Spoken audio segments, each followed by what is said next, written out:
डॉ. एपीजे अब्दुल कलाम एक अद्भुत इंसान थे। वो भारत के 11वें राष्ट्रपति थे। वो एक जाने माने साइंटिस्ट और इंजीनियर थे। डॉ. कलाम मिसाइल मैन ऑफ इंडिया के नाम से मशहूर थे। उन्होंने इंडिया के डिफेंस और स्पेस प्रोग्राम्स में बहुत इंपॉर्टेंट रोल निभाया।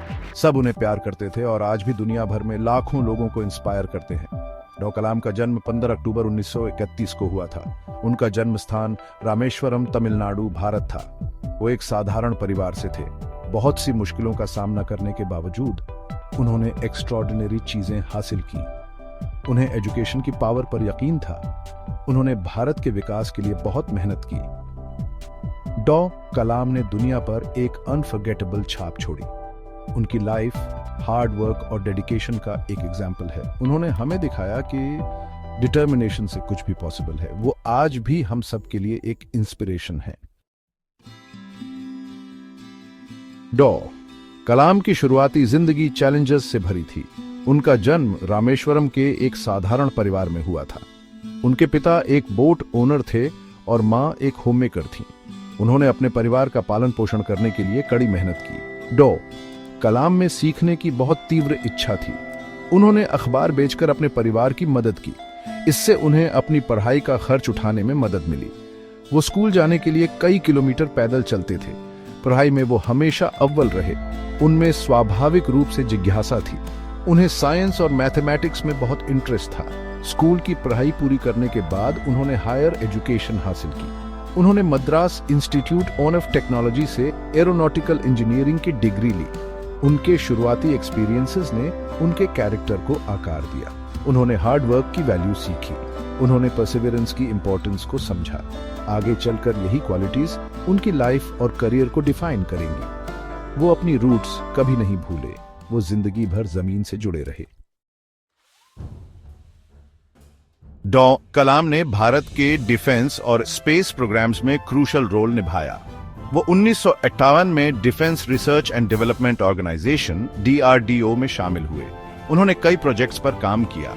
अपनी टेक्निकल एक्सपर्टीज के लिए उन्हें जल्द ही पहचान मिली।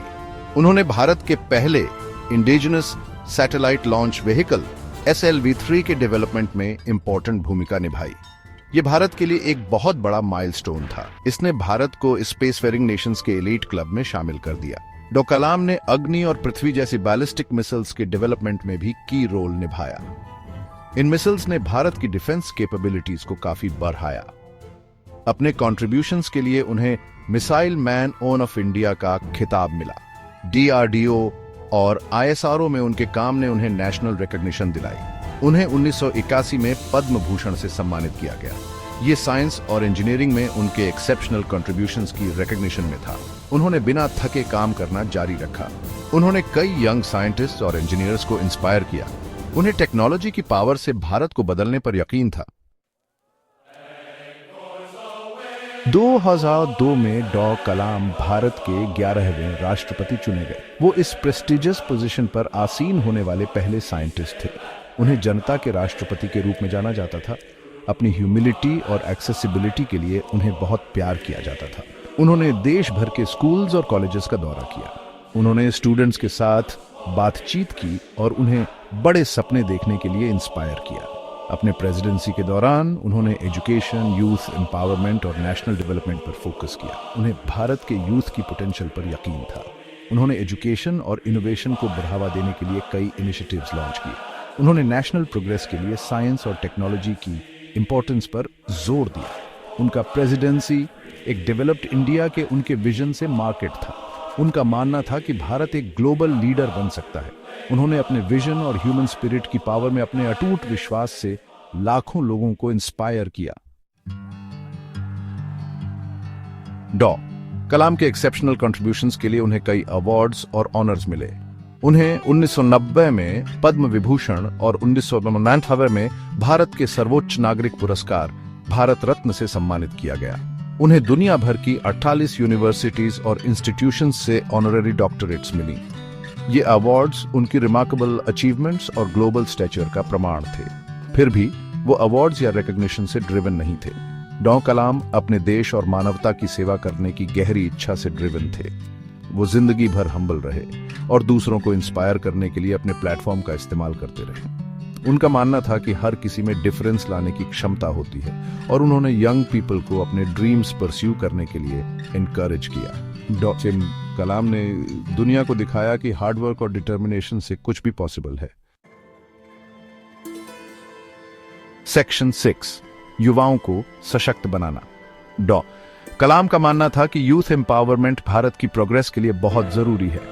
वो अक्सर स्टूडेंट्स और यंग प्रोफेशनल्स के साथ इंटरैक्ट करते थे। वो उन्हें बड़ा सोचने और अपने पैशंस को फॉलो करने के लिए इंकरेज करते थे। उन्हें लाइव्स को ट्रांसफॉर्म करने के लिए एजुकेशन की पावर में यकीन था। उन्होंने साइंस, टेक्नोलॉजी, इंजीनियरिंग और मैथमेटिक्स STEM एजुकेशन की इंपॉर्टेंस पर जोर दिया। उन्होंने युवाओं में इनोवेशन और एंटरप्रेन्योरशिप को बढ़ावा देने के लिए कई इनिशिएटिव्स लॉन्च किए। उनका मानना था कि भारत के यूथ में दुनिया की सबसे बड़ी प्रॉब्लम्स को सॉल्व करने की क्षमता है। उन्होंने यंग इंडियंस की एक जनरेशन को बड़े सपने देखने और एक बेहतर फ्यूचर बनाने की दिशा में काम करने के लिए इंस्पायर किया। उन्होंने उन्हें दिखाया कि वो जो चाहें वो अचीव कर सकते हैं। उन्होंने अनगिनत यंग माइंड्स में सीखने और इनोवेशन के लिए एक पैशन जगाया। सेक्शन 7, सादगी और ईमानदारी का जीवन। कलाम एक सिंपल लाइफ जीते थे। वो अपनी ह्यूमिलिटी और इंटेग्रिटी के लिए जाने जाते थे। वो लाखों लोगों के लिए एक रोल मॉडल थे। वो पर्पस और सर्विस वाली जिंदगी जीने में यकीन रखते थे। वो डीपली स्पिरिचुअल और एक डिवाउट मुस्लिम थे। उन्हें प्रेयर की पावर में यकीन था। वो वेजिटेरियन और टीटोटलर भी थे। वो पीस और हार्मनी के प्रबल समर्थक थे। उन्हें कॉन्फ्लिक्ट्स को रिजॉल्व करने के लिए डायलॉग और अंडरस्टैंडिंग की पावर पर यकीन था। वो एक सच्चे स्टेट्समैन थे जो बाउंड्रीज से परे थे। उन्होंने अपनी जिंदगी पर्पस और इंटेग्रिटी के साथ जी। उन्होंने दुनिया पर एक अमिट छाप छोड़ी। उन्होंने हमें दिखाया कि ट्रू लीडरशिप ह्यूमिलिटी, कंपैशन और दूसरों की सेवा के प्रति गहरी कमिटमेंट से आती है। सेक्शन 8, मिसाइल मैन की स्थायी विरासत। कलाम की लेगेसी उनकी साइंटिफिक अचीवमेंट्स से कहीं आगे तक फैली हुई है। वो एक विजनरी लीडर, एक पैशनेट एजुकेटर और दुनिया भर के लाखों लोगों के लिए एक ट्रू इंस्पिरेशन थे। उन्होंने हमें बड़े सपने देखने, हार्ड वर्क करने और अपने गोल्स को कभी न छोड़ने की इंपॉर्टेंस सिखाई। उनकी लाइफ और वर्क आज भी हर वर्ग के लोगों को इंस्पायर करती है। उन्होंने हमें दिखाया कि जमीन से जुड़े रहकर और अपनी रूट्स से कनेक्टेड रहकर भी ग्रेटनेस हासिल करना पॉसिबल है। वो यूनिटी की पावर में यकीन रखते थे और लोगों से एक बेहतर फ्यूचर बनाने के लिए मिलकर काम करने का आग्रह करते थे। होप, पीस और प्रोग्रेस का उनका मैसेज आज भी दुनिया भर के लोगों के दिलों में गूंजता है। उन्होंने एक एंड्यूरिंग लेगेसी छोड़ी जो आने वाली जनरेशंस को इंस्पायर करती रहेगी। सेक्शन 9, निष्कर्ष, प्रेरणा का प्रकाश स्तंभ। APJ अब्दुल कलाम की लाइफ, हार्डवर्क, डेडिकेशन और खुद पर स्ट्रॉन्ग बिलीफ की पावर का एक प्रमाण है। वो साधारण शुरुआत से भारत के सबसे रिस्पेक्टेड लीडर्स और साइंटिस्ट्स में से एक बने। उन्होंने अपनी जिंदगी अपने देश और मानवता की सेवा के लिए समर्पित कर दी।